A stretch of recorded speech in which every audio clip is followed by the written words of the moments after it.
député baza ba démo. Baza ba démo. On ba député baza ba démo. Baza ba ndoki.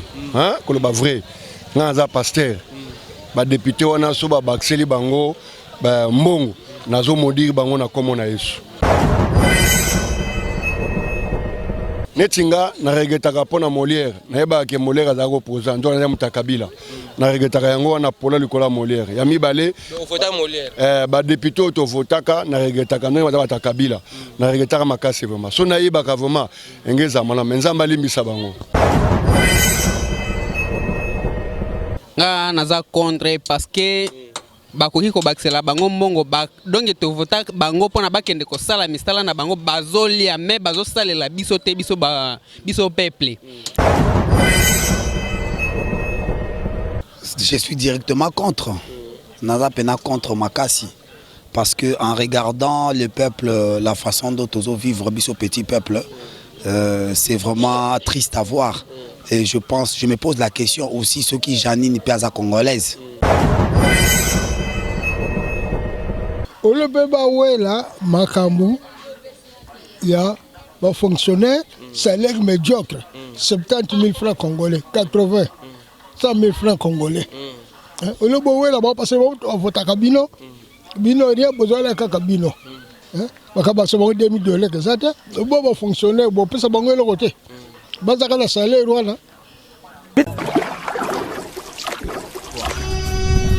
Cette émission est sponsorisée par Papy le Roi, carte illimitée, Formilia Souka.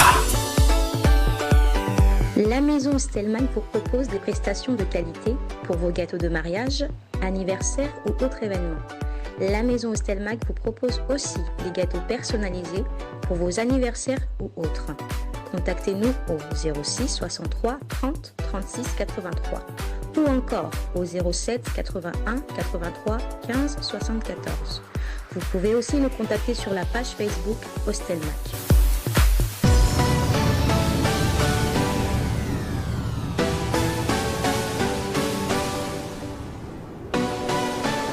Voilà, très cher internaute, il y a Congo Mokili Télévision. Merci na bino linganga d'ordine Timba Newman. Merci na bino bozali partout dans le monde. Très cher internaute, tout ça là musala au juste pour que topé sarabino ba information vraie au ezali ko le kanambo kanabiso. Le ezali source de starter lelo ezali émission frappe na frappe ezali émission ezali ko généraliser ba émission nanga nyonso. Donc en dehors il y a émission frappe na en dehors émission source des stars tous allons rappeler na émission frappe na émission frappe na frappe te le belaka politique te le belaka musique te le belaka religion te le belaka cinéma donc nyonso o ezali intéressant na kati mboka na biso to nga remettre ba mise au point lelo bande ko balandi ba oyo to ponaki lokola ba député to ba lobeli na kati ya assemblée nationale ba sengi balbakisela bango $2000 na molima na bango, c'est-à-dire na salaire au bango ba pesaka bango, donc ba futa bango de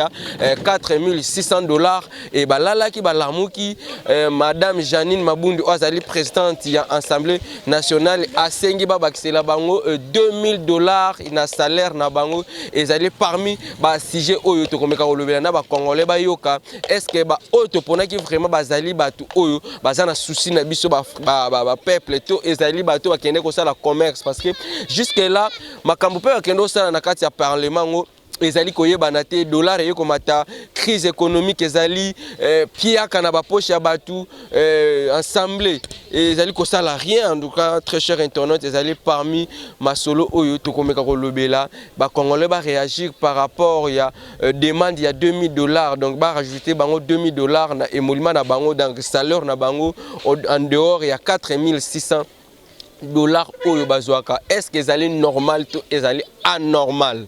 Voilà, très cher internaute, tozali na balabala boyebi kenga dadi ntimba lisola balabala na ratakate ke na mbote kombo nani Mama Brigitte. Mama Brigitte olimbisa biso mwa muke tozali ba congolais biso nyonso na bandi na ngiringi arabo sala pe vote non bo pona ba député to ponaki yo ponaka député. Député na bosa kombo ne bosa na kombo ya député opona lelo malgré crise financière malgré état d'urgence tozana ngona mboka ba député bafandi balobi faut babakisela bango $2000 na salaire na bango au moment où que soda azali kozwa salaire ya $100, au moment où enseignant azali kopesa mayele na bana ya ndaku azali kozwa $200, mais bango basengi babakisela bango $2000 likolo ya 4800 oyo bazwaka d'habitude.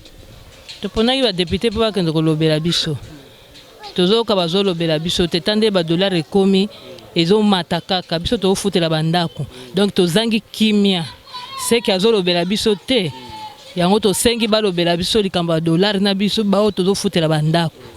Bongo $2000 oyo bango basengi babakisela bango yo ozali pour babakisela bango to contre? Naza contre babakisela bango te batala nano basalaire ya bato oyo bazotia bango mbongo mike mikie basoda bafonctionnaire basoda bapassionné oyo basali mosala ya leta bambula na bambula bayeba kokanisa bango te babakisela bango. Mayamba Kinzamvwete. Mayamba Kinzamvwete, ozali congolais na 2018 ovotaki? Ah oui, na votaki. Ovotaki kombo député ovotaki nani? Kombo député na votaki ndeko na biso ya bumbwa ngengeri ya wanani Edi Yeli. Ah yo votaki Edi Yeli, voilà. Ndeko lelo tolali tolamoki madame Janine Mabundu azali présidente ya Assemblée nationale à côté si lettre na premier ministre babakisela bango $2000 likolo ya salaire o bazwaka. Yo zali pour ou contre? Te, fona za la pour. Ozo soutenir babakisela bango $2000. Babakisela bango parce que mosala bango bazo sala chaque mutande nga sala boy. Na posa na zwati. Soki na zwati na koyata. Donc babakisela ba député $2000 ozo ko encourager yango. Normalement bazo sala mosala na bango soki za normal babakisela bango mbongo na bango. Soki za normal te bango bakoyeba ke non eza normal te. Mais sikoyo tant yo lobi babakisela bango $2000 c'est que kosenga pe ba institution nyonso bakisa mambongo. Donc normalement oui. Mais tu as un état d'urgence, moi, Pierre Kaizali partout dans le monde. Mais yo, bango sala calcul. Bakoye bakita autant ngo to ko bakisela bango. To ko bakisela bango te. Za calcul na bango. Merci. Ndeko Jacob Ozali congolais, j'espère au votaki. Na votaki. Au votaki combien de députés votaki nani? Na votaki député babeka quand même Tongo Kiro. Voilà, ndeko Tongo Kiro, j'espère à l'écart toi à l'écart. À l'écart. Ba député basengi babakisela bango $2000 salaire, donc likolo salaire na bango babakisela bango $2000. Yo en tant que congolais na ta ou tozali nango na ta d'urgence ozali pour ou contre? Nga naza contre parce que bakoki kobakisela bango mbongo donc tovota bango mpona bakende kosala misala na bango bazolia me bazosalela biso te biso peuple. Mais tosengi nano balobela biso nde basenga valeur ya mbongo na bango oyo baza na posa na biso tokoki kozala pour soki tomoni ya solo changement ya donc ya makambo oyo etikaka totinda bango échanger nde tokoki koloba ya solo bakoki kobakisela bango mbongo. Mbote. FB1. FB1 aux alliés congolais, j'espère en 2018 au Fotaki. Oui, j'avais voté. J'avais voté comme député. J'ai pas voté les députés en fait. Voilà.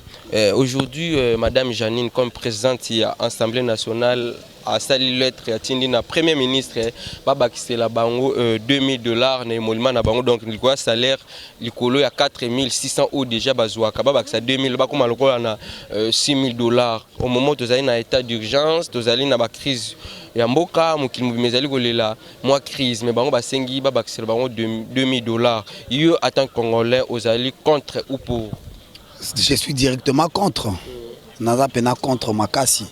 Parce que en regardant le peuple, la façon dont ils vivent ce petit peuple, c'est vraiment triste à voir. Et je me pose la question aussi, ceux qui Janine Piazza congolaise, ça vraiment je me pose comme question. Naba député Oyo, Bazo Ndimailo Kouana, Nazo mitou na question ceux qui pena baba congolais. Parce que Nenge Bandeko na bango bazo vivre, na o bango bazo lukaba sa survie na bango, c'est triste à voir. Ça te fait comment le lot au parlement et les institutions où tu es que sage na sagesse ne rien na kati kuna mais le lot on dirait comme l'isola wenge musique na BCBG. Bah oui, justement, c'est ça le problème avec nous les Congolais parce que les bandits déjà les colotis na c'est au vivre à Bongo. Au lieu que bango bas à l'exemple bango bakomi siko kolakisa biso ke eza système awenge comme on dit, mais ezosalanga pasi mingi étant que congolais, ezosalanga pasi mingi de voir que batu o il faut bazala ba exemple bazosala logo la bango nde bazaba na mike. C'est ça triste. Moi question moko à part na oyo parce que j'ai compris que vous avez moi sagesse et intelligence moko. Parmi mandat nyonso esami na parlement wana na ba président nyonso Vital Kamerhe a dirigé Ndeko Bocha lelo Janine Mabunda, entre les trois nani oyo a dirigé Assemblée nationale na sagesse et intelligence. Bon, je crois que Vital Kamerhe ce n'était pas mal. Ce n'était vraiment pas mal pour être sincère. Ni les papas Bochab, peut-être ni aussi Janine Mabunda. Mais ce que je veux dire c'est quoi? C'est les résultats qui comptent. Problème ezali résultat ya misala na bango tout basali ti lelo ndenge tozo évoluer tozo kende kaka na ce que nous appelons le pétrin. Excusez-moi par rapport au mot parce que vite tozo kende nango en tout cas ça prouve que tous ce qui sont passés par là ont mal évolué. Donc bilan na biso eza 0. Bientôt Congo RDC 60 ans. Est-ce que Tokoko Salapé qui tobeta tolo na 60 ans? Togo Betatolo peut-être parce qu'on respire encore, mais ce qui toque na ndenge ya logique, il faut tout ça la matanga parce que si on regarde à l'est, to battre record mondial, il y a Kokufa et puis sans compter biso moro to kufa na ba malaria, ba maladie moro au coût est traitable. Je crois qu'il faut tout ça la matanga, to meka ko vendre na mesa moko au lieu de faire la fête, to meka ko vendre na mesa moko to se poser la question comment on peut redémarrer notre vie. Parce que le Congo est en faille. Le Congo est totalement à chaos. Même si je vous montre mon passeport ici, que j'ai fait à $250. Mais j'ai suivi comment ça se passe, comment on a partagé cet argent. Donc je pense qu'il faut tout fanda, tout mekarota là, comment les autres évoluent et nous pas. Mais les Kamena lobby en Goye, on a $15,000. Au money, c'est comme ça. Au lieu de là, Makambu, il y a un fonctionnaire, salaire médiocre, 70 000 francs congolais, 80, 100 000 francs congolais. Au lieu de là, parce que votre cabino, bino rien besoin de cabino. Bakaba se bango $2,000 que ça bon fonctionnaire bon pesa bango le côté bazaka na salaire wana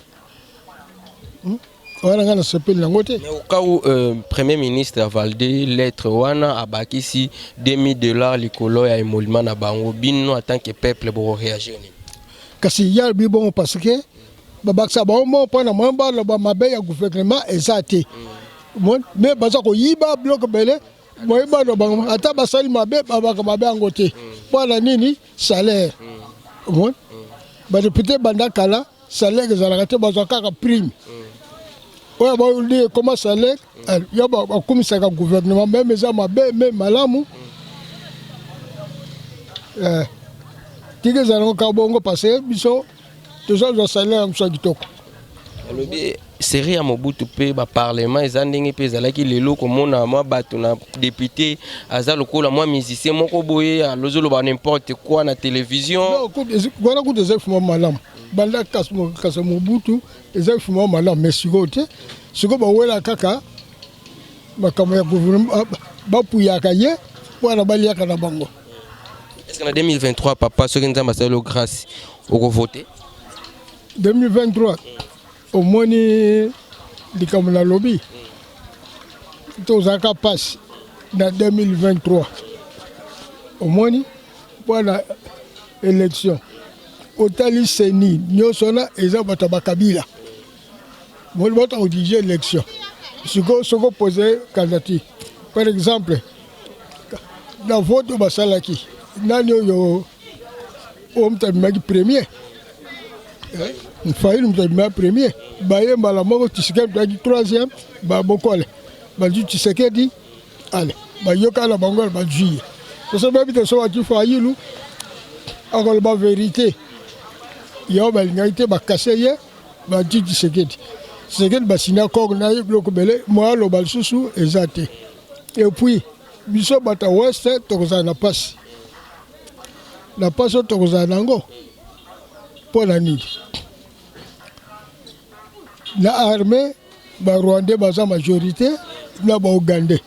biso moko bacongolais toza minorité bosoko tshisekedi akobaso nini fo tosala makasi tobengani barwandais bakei biso moko na RDC nde Mobutu alaki tosimbi arme na biso wana nde malamu kozala na mboka député baza bademo wana bakaki badéputé baza bademo baza bandoki koloba vrai nga aza pasteur badéputé wana so babakiseli bango mbongo nazomodiri bango na kombo na Yesu mboko eza ya nzambe so babakisela badéputé babakisela basoda babakisela bapolicier mais so bafonctionnaire babakisela bango mais so babakiselaka badéputé nga na modire gouvernement ya Félix. Au cas où Premier ministre a validé lettre wana apesi bango pe 2000 likolo ya 4800 euros déjà bazwa comme d'habitude omonite que yo en tant que congolais olobani nga etaki un congolais na osenga ba congolais nyonso tobima na nzela totambola tokoya na palais du peuple pour to dessous du parlement wana ekozala te so babakiseli bango 2000 tokotambola tokoya ntina palais du peuple tokota wana badessous du parlement wana. Merci Nabi koza pressé question mwasuka o regretera nini parce que to vota bango na se ambula regret no nini sala ndenge nini sala kayo bato yo o vota ki na se ambula mukolo ngo un dimanche mukolo ya losambo botika losambo bokei ko voter o regretera nini papa netinga na regretaka pona Molière na yeba ke Molière azako poza ndo na mutakabila na regretaka yango na pola likola Molière ya mibale o vota Molière ba député to votaka na regretaka no ba kabila na regretaka makasi vraiment so na yeba ka vraiment engeza mala menzamba limbisa bango 2023 au voté 2021 on a voté susté wasi na sina voté merci papa kombo nani ma jolie madame Jolie ozali congolaise au voté qui ba député mokolo ya dimanche un certain dimanche na 2018 au voté nani na vota na funa pa Molière au voté pa Molière au regretaka nini na comportement pa Molière pa Molière alobaka makambo bien po na biso na TV mais na ebite soka salela ngo kuna na ensemble oyo alobaka na TV na ebite soki pe tant balobaka leka liboso bo loba boye na ebite soka alobaka oyo alobaka na TV. Voilà mutuna na biso ezali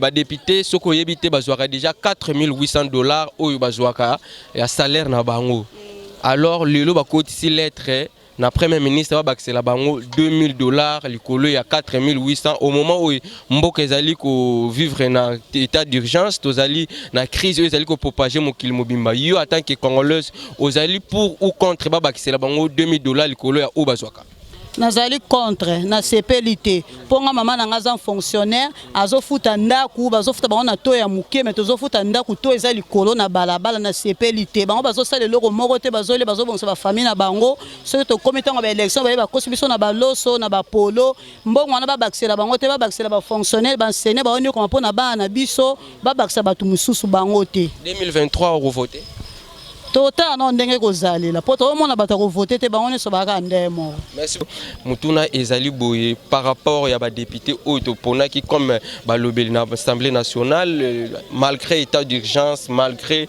crise ezali ko propager mokili mobimba basali lettre na premier ministre ba bakisela bango $2000 likolo ya salaire na bango mutuna ezali est-ce que yo ezali pour ou contre ba bakisela bango $2000.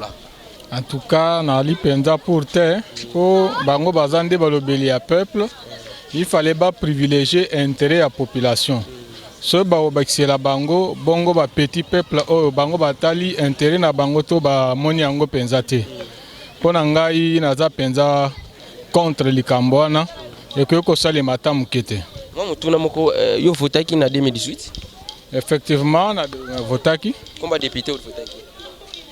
Donc wana eza secret nanga moko parce que ngai personnellement na votaki nazaki pe membre ya bureau de vote alors ba candidat nanga na koyi penza kotacha bango to na 2023 au groupe ça sous pe bato voix na yo na otala nanu ndenge bato bazosalela musala ngo po façon akosala musala nde zo inspirer confiance que to pesa bango sous chance na 2023. Merci beaucoup. Toyebite mai o balobaki mai ya ofele ngo tozomona facture ezoya te mais toyebite so ekoya mais mai ebimaka te ba pompe yango se kaoki ngingi mai ebimaka su te ngingi mai ebimaka te na quartier o bo votaki nani Papa il dit il dit Eyeli, donc yo vote qui dit alors quand il y a parlement au pays bango ba sengi ba baxela bango 2000 comme salaire yo en tant que congolais vous allez contre ou pour papa on est tellement makamba politique hein on est tellement makamba politique et tellement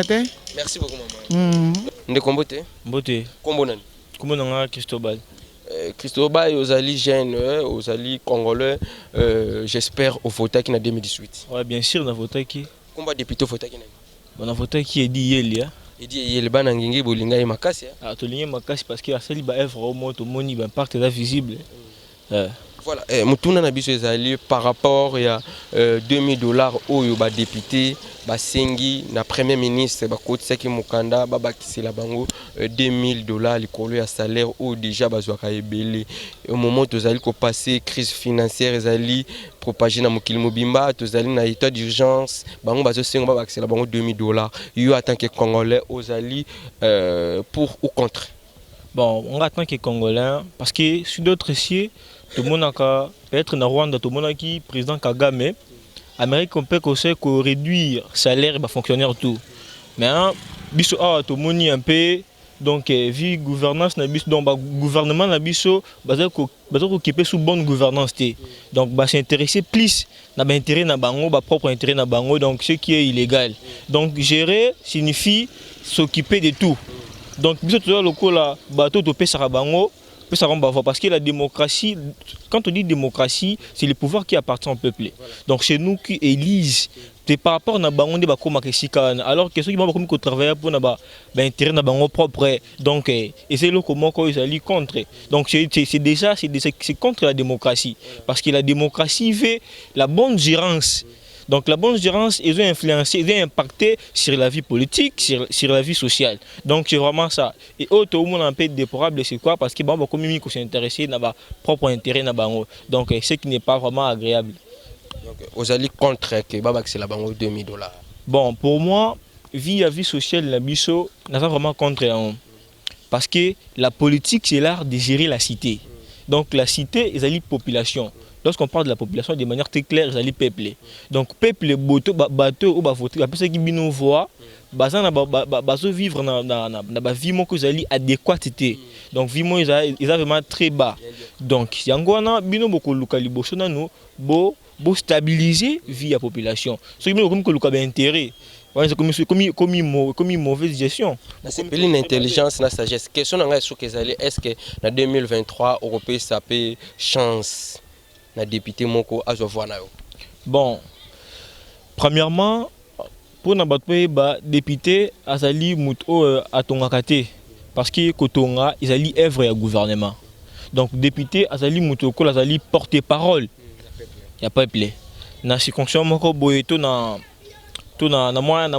millier moko boye donc toko voter pour na mutu akopesa biso sachez l'eau c'est un secret toko voter pour na mutu akolobela parce que la majorité ba députés musu bazakuna batikala jamais ko soulever question ya commune na bango donc on vote pas parce que ba kopesa nga chapeau to nini donc vote ezali loko moko pe ezali secrètement autre monde que non bakozala makasi pe na robela biso bango ne to voter donc question na biso ezali par rapport ya ba député auto ponaki ba ke no robela biso na assemblée nationale ba futaka bango déjà un bon somme ya $4800 comme salaire na bango lelo ba kotisi lettre na premier ministre amaxela bango $2000 likolo ya oyo bazwa quoi au moment où mboka ezali na état d'urgence tozali na crise où ils allaient propager mokili mobimba yo en tant que congolais aux alliés pour ou contre babak c'est $2000 le salaire ya député pour nous on a vraiment contre ma casse parce que bango bota la population te ma bota la pona bien na bango moko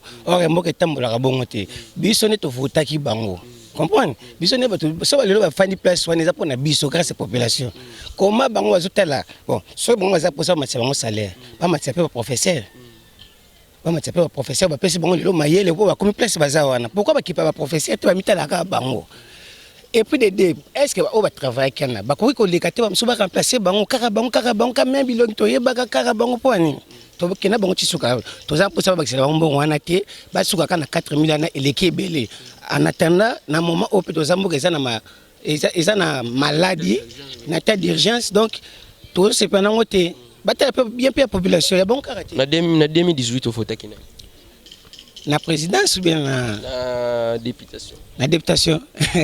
La faute qui na provincial IEL. IEL. Voilà, est-ce qu'en 2023, au peut s'appeler chance na député Moko Soka Bimelio au voter? Au moins IEL. C'est qu'il y a le pénal côté de ça là. Oui, il y a pénal travail. Merci. Tout le monde a besoin de les aller par rapport il y a $2000 au député to ba lobelo bisto pona qui en 2018 ba singi ba baxé là bango 2018 il collé à $4000 ou déjà bazoka comme salaire. Yo en tant que Congolais aux alliés contre tout ou pour. Bon, j'espère que biso to tendai bango. Lobela na no peuple atinda ki obosi manango mi lobela yo moko. Hein? Tu vois, il faut qu'on ait un intérêt dans le monde, il faut qu'on ait un intérêt à peuple, puisque il ne va pas déléguer à peuple. Le peuple ne peut pas qui bango. Mais pourquoi que nous avons le maman? Maman tanga lambaka, nous avons intérêt, nous avons banana. Et singeli, bon, tu vois, pas que c'est la bango. Il y a un bête, mais nous avons intérêt à peuple, puisque bon bango va foutre ma, peuple ne peut pas bango. Hein? Peuple va foutre bon wana, a moins de $100. Hein? Déjà 4000 euros, ils en ont trop té. Mais ils ont belé par rapport au peuple à moins de $100. Singi ba bakisa bango sous 2000 il collé à 4. Il y a un biko, il y a un biko de singi ba bakisa bango ne ba senga non nous va travailler pour le peuple bon si manango bango c'est ça. Vous votez qui député ni en 2018? Député, moi je suis témoin de Jéhovah, n'importe qui me touté. Ah bino vous votez raté. Je vote raté. Comment on a Paulin Kanda? Ndeko Paulin aux alliés congolais, j'espère en 2018 vous votez qui? Oui, na vota qui? Vous votez qui nani na députation? Président Tshisekedi, député Edi Eli. Au Fotaki Edi Eyeli en tout cas, Banangenge on dirait Pena Bolila Edi Eyeli. Mutuna Nabiso Ezali par rapport il y a émolument il y a ba député bazoaka déjà salaire il y a $4800 ndenge to vérifier alors ba sali lettre ba bakisi la bango 2000 likolo ya 4800 au moment où Kemboka tozali na moi crise tozali na moi difficulté tozali ko propager mokili mobimba ba soda bazali ko zwana C il y a $500 yo en tant que Congolais ozali contre ou pour na ko bakisa $2000 likolo ya ba député. C'est impossible naza contre problème wana. 4800 et ça déjà ébélé. Les fonctionnaires, les travailleurs, les mukatongo, les bureaux, les moins de $200. Bango parlement, ni nyango bazo défendre bisokuna. Et l'autre côté, $4000, 4800 et ébélé. Président ayoka eloko wana te. 2000 $500 ce sont des mafias. Nous contre, c'est impossible. Merci. Est-ce que en 2023, Europe ça sous on a député? Oui, Europe ça oiseau défendre biso. Yeli nangiringiri, misale zo monana. Na ba veni nyonso tozanga ba pont. Pour le moment, to komana ba pont, to traverser bien, en tout cas circulation à l'aise. Wana ndazo mérité. Papa Kalala. Oui, Papa Kalala, aux alliés congolais en 2018 au Votaki. A Votaki? Votaki nani a député? Bon, on a député na Votaki à Zouaki Pété. Ça sert à rien. Nabao bazali na parlement basengi et babakisi la bango $2000 les cola et mollement na bango les cola salaire déjà bazwaka 4800. Yo en tant que Congolais aux alliés contre ou pour? Na dit contre. Naza contre. Pour naza na utala bandeko na biso ba enseignant bango ndi baza ko pesa ndi mayeli pour bango comme ba député wana. Mais comment bango se trouver moins par rapport à bango? Baba qui ça comment ba sénat ba ko combien le quoi pour faut ba chaper ba sénat ba zo. Pour ba sénat pas match pour éducation comment député faut vous dans enseignement. Ils étaient ko bimika député pour rien. Faut vous dans estime ba sénat zo moins de même pas $100 tant sur $120 pour yo soit 2000 à 4000 tout le monde c'est trop. Vraiment d'accord. Cette émission est sponsorisée par Papy Leroy, carte illimitée, Formilia Souka. La maison Stelman vous propose des prestations de qualité pour vos gâteaux de mariage, anniversaire ou autres événements. La maison Stelman vous propose aussi des gâteaux personnalisés pour vos anniversaires ou autres. Contactez-nous au 06 63 30 36 83 ou encore au 07 81 83 15 74. Vous pouvez aussi nous contacter sur la page Facebook Hostelmac.